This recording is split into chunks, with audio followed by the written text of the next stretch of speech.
నమస్కారం వీవర్స్. కార్తీక మాసం కాబట్టి ప్రతినిత్యము కార్తీక పురాణము ఒక అధ్యాయము చదువుకుందాము. చదివినందుకు నాకెంత పుణ్యమో విన్నందుకు మీకు కూడా అంత పుణ్యం లభిస్తుంది. 3వ అధ్యాయము కార్తీక స్నాన మహిమ.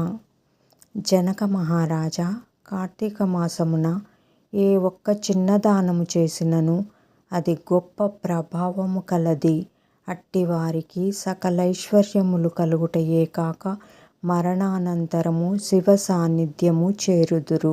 కానీ కొంతమంది అస్థిరములైన భోగభాగ్యములను విడవలేక కార్తీక స్నానములు చేయక అవినీతిపరులై భ్రష్టులై సంచరించి కడకు క్షుద్ర జన్మలను పొందుదురు. అనగా కోడి, కుక్క, పిల్లిగా జన్మింతురు. అధమము కార్తీక మాస శుక్ల పౌర్ణమి రోజు నైనను స్నాన దాన జపాదులు చేయకపోవుట వలన ననేక చండాలాది జన్మలెత్తి కడకు బ్రహ్మరాక్షసిగా పుట్టుదురు. దీనిని గురించి నాకు తెలిసిన ఇతిహాసం ఒకటి వినిపించెదను. సపరివారంగా శ్రద్ధగా ఆలకింపుము. బ్రహ్మరాక్షసులకు ముక్తి కలుగుట. ఈ భరతఖండమందలి దక్షిణ ప్రాంతమున ఒకానొక గ్రామములో మహావిద్వాంసుడు, తపశ్శాలి, జ్ఞానశాలి, సత్యవాక్య పరిపాలకుడు అగు తత్వనిష్ఠుడు అను బ్రాహ్మణుడొకడుండెను. ఒకనాడా బ్రాహ్మణుడు తీర్థయాత్రాసక్తుడై అఖండ గోదావరికి బయలుదేరెను. ఆ తీర్థ సమీపమున ఒక మహావృక్షముపై భయంకర ముఖముతో, దీర్ఘకేశముతోనూ, బలిష్టమైన కోరలతోనూ, నల్లని బాణపొట్టతోనూ, చూచువారికి అతి భయంకర రూపములతో 3 బ్రహ్మరాక్షసులు నివసించుచు ఆ దారిన పోవు బాటసారులను బెదిరించి వారిని భక్షించుచు ఆ ప్రాంతమంతయు భయకంపితము చేయుచుండిరి. తీర్థయాత్రకై బయలుదేరి అఖండ గోదావరి పుణ్యక్షేత్రమున పితృదేవతలకు పిండ ప్రదానము చేయుటకు వచ్చుచున్న విప్రుడు ఆ వృక్షము చెంతకు చేరుసరికి యథాప్రకారము బ్రహ్మరాక్షసులు క్రిందకు దిగి అతని చంపబోవు సమయమున ఆ బ్రాహ్మణుడు భయంకర రూపములను చూచి గజగజ వణుకుచు ఏమియు తోచక నారాయణ స్తోత్రమును బిగ్గరగా పఠించుచు ప్రభో, ఆర్తత్రాణపారాయణ, అనాథరక్షక, ఆపదలోనున్న గజేంద్రుని, నిండు సభలో అవమానాల పాలగుచున్న మహాసాధ్వి ద్రౌపదిని, బాలుడగు ప్రహ్లాదుని రక్షించిన విధముగానే ఈ పిశాచముల బారి నుండి నన్ను రక్షించు తండ్రి అని వేడుకొనగా ఆ ప్రార్థనలు విన్న బ్రహ్మ రాక్షసులకు జ్ఞానోదయము కలిగి, మహానుభావా, మీ నోటి నుండి వచ్చిన శ్రీమన్నారాయణ స్తుతి విని మాకు జ్ఞానోదయము కలిగి ఉన్నది. మహానుభావా, మీ నోటి నుండి వచ్చిన శ్రీమన్నారాయణ స్తుతి విని మాకు జ్ఞానోదయము అయినది. మమ్ము రక్షింపుడు అని ప్రాధేయపడిరి. వారి మాటలకు విప్రుడు ధైర్యం తెచ్చుకొని, ఓయి, మీరెవరు? ఎందులకు మీకీ రాక్షస రూపంబు కలిగెను? మీ వృత్తాంతమును తెలుపుడు అని పలుకగా వారు, విప్రపుంగవా, మీరు పూజ్యులు, ధర్మాత్ములు, వ్రతనిష్ఠులు.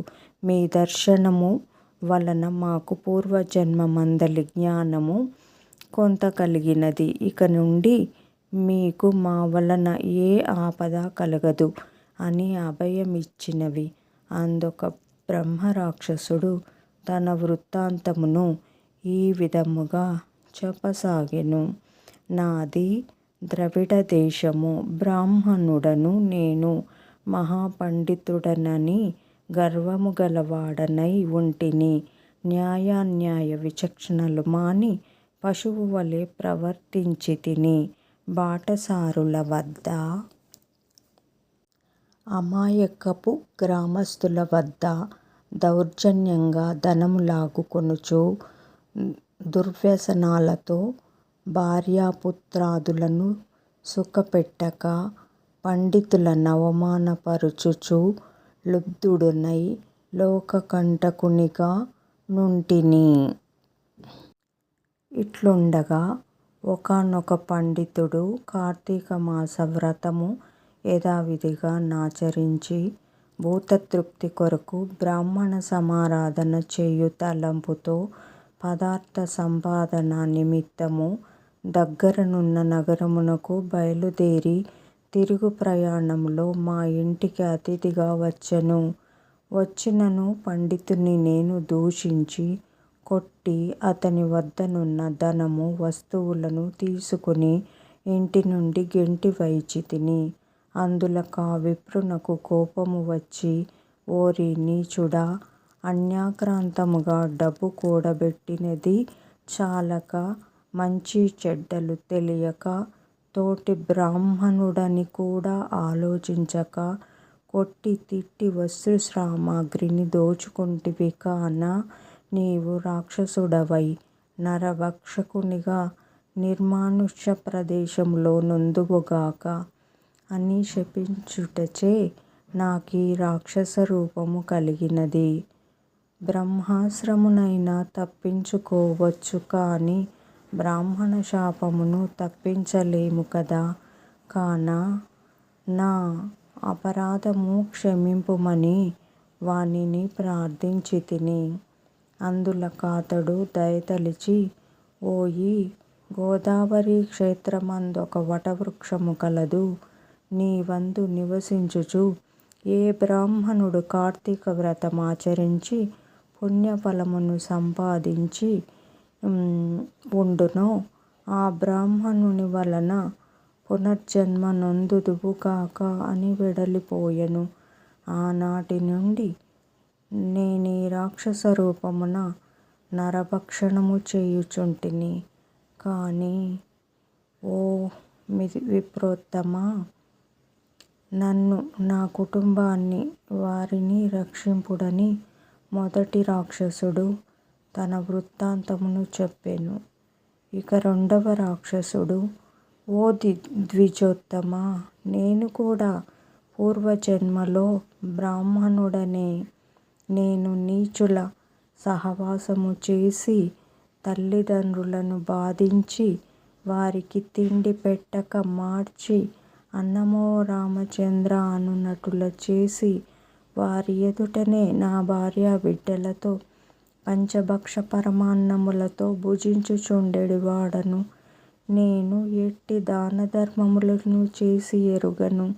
నా బంధువులను కూడా హింసించి వారి ధనమపహరించి రాక్షసుని వలె ప్రవర్తించితిని.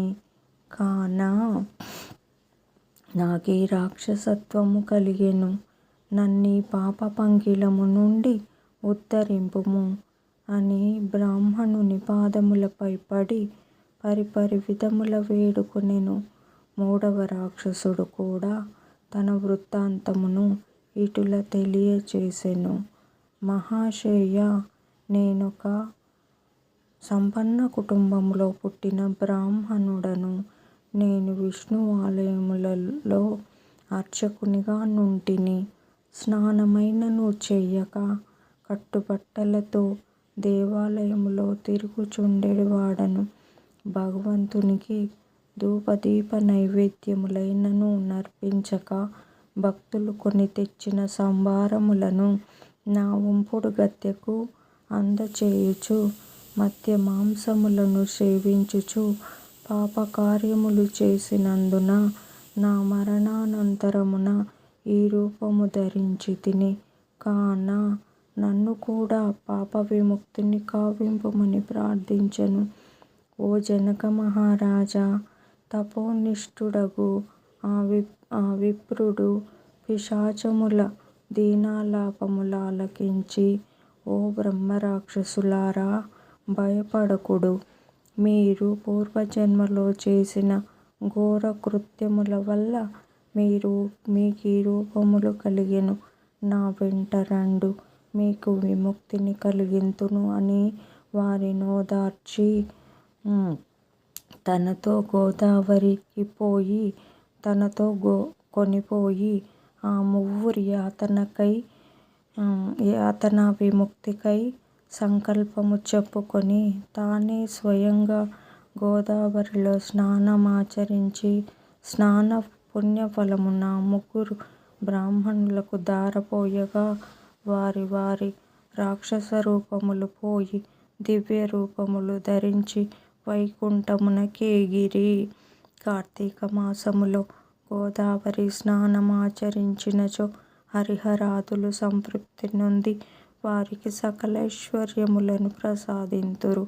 అందువలన ప్రయత్నించైనా సరే కార్తీక స్నానాలాచరించాలి. తృతీయోధ్యాయము 3వ రోజు పారాయణ సమాప్తము.